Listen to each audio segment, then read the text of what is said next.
What's going on, everybody? Welcome back to Meadow Green Farm. So today we have a really fun project. I have somebody coming over with an excavator and a trencher, and we're running 1,500 feet of 1-inch PEX water line from our house to our garden and to our barn. Now there's a couple reasons we want to do this, and if you're somebody that's here from all the rainwater collection videos that we've been doing in the past, stay tuned to the end of this video. I'm going to do a little bit of talking about why we're supplementing the rainwater collection with the house water. So we have a number of really good reasons, and I want to cover those because they're very important. But for right now, I have somebody coming over, and I'm going to get started by showing you what I have set up in preparation for him being here today. So for the last week, I've actually been doing quite a bit of prep work getting ready for today. Namely, I've been running this 1-inch PEX that you see right behind me all the way through the house over to where our city water comes into the house. And I've actually been replumbing all of our water supply lines in this house from CPVC to PEX. So I figured now's a great time to just go ahead and update everything with PEX. Now we have the PEX going into the house through the block foundation of the house. We drilled a 1 3/8 hole. It is not sealed yet because I figured this pipe's gonna move back and forth quite a few times before we're done. But we drilled the hole, it's unsealed, and it's about 18 inches below grade. Right down here below me, you might see this white pipe. This is actually to our gutter system. I also uncovered that in an attempt to just make sure that there was nothing in this area. Which brings me to another point. If you're gonna do any type of work like this, you obviously wanna call 811 and have them come out and mark things, just to make sure that you're digging safe.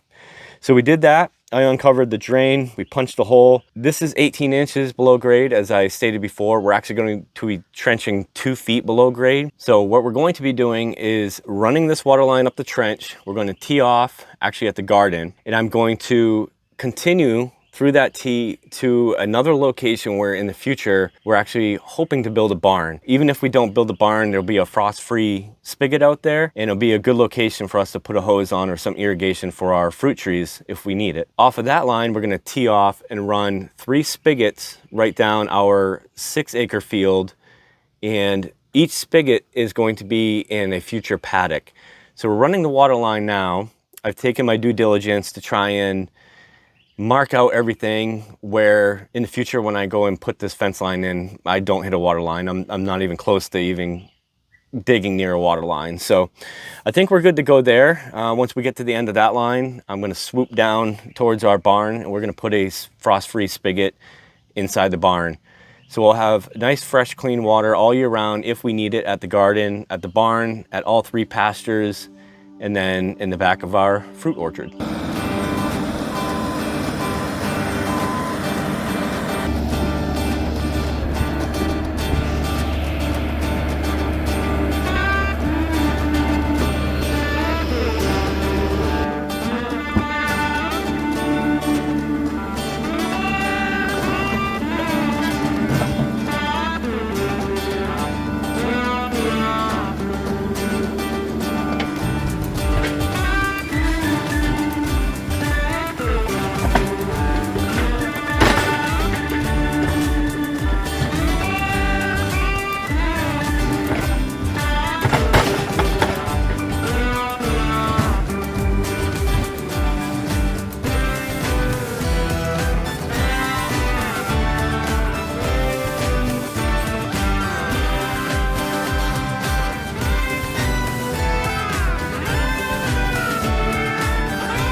All right, so we're gonna do just a quick update right here and get back to work. This is where we're at right now. Fernando's trenched all the way up to the garden. He's left this section right here uncovered. The rest of these started to pack down and just to keep the PEX in place. Now this connection right here, we're leaving uncovered because I'm not turning on the water quite yet. We'll be doing that in about a week or 2 when I finally finish plumbing up the entire house. Now you wanna leave your connections uncovered if you're doing the same type of operation I'm doing here. That way you can come back and check for leaks a little bit later on. Now this is where the spigot's gonna pop out over here, right at that orange mark. Now I'm putting this outside of the garden for a couple reasons. One, That green hose that you see on the ground, we can hook it right up to the faucet, run it inside the garden and water everything by hand, or just fill up a bucket if we need. The second reason is I can take that green hose, run it from the faucet right up to that piece of PVC you see right there sticking outside of the shed. That piece of PVC actually leads inside the shed to the rainwater collection, and I can go ahead and fill one of these totes with the city water, and she can use the drip irrigation that way if she wants. Now it's important, like I said, if you're doing what we're doing, to leave your connections uncovered, especially if it's city water. In our case, it is city water, not well water, and we pay for it. So if you have a leak underground and you cover it up, you're never gonna know that leak is there, and you're paying for the water, so you're just gonna be wasting money at that point.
All right, so as you saw, Fernando came in here, dug the trench all the way to where I wanted the frost-free faucet. He got the trench dug, I rolled out all the PEX and went ahead and roughed in this frost-free faucet right at this post. So this is gonna be the area where we keep cattle. There'll be a 16 by 32 stall in here once I clean all this out. And then that back wall will actually get knocked out where there's a 16 by 32 lean-to. Now again, I've left this uncovered for two reasons. One, I wanna check my connection for leaks. And two, the way that these faucets work is there's a brass valve down here at the bottom. When you turn on the faucet, the valve and O-ring down there at the bottom actually open and allow water to come all the way up this pipe and out the faucet. And when you shut the faucet off, all the water drains back down the pipe, out an elbow and into the ground. When you buy these faucets, you really need to know how deep you're burying them, and you need to buy the appropriate faucet for your location. So what we need to do now is actually fill in around this faucet with rock that the water, when it comes out of that brass fitting, can actually permeate into. In my case, what I'm going to be doing is taking a 5-gallon bucket, I'll cut the bottom off of it, and then I'm going to surround this pipe with that bucket and then fill the bucket with rock. That way no dirt can actually get against that elbow at any point in time. So I'll just backfill against the bucket, and that will be that once I check my connection for leaks. So Fernando right now is filling in the rest of the trench. I'm going to go ahead and help him. I know I'm going to throw down some grass seed in this area and go over it with a drag harrow, and then we'll check back in.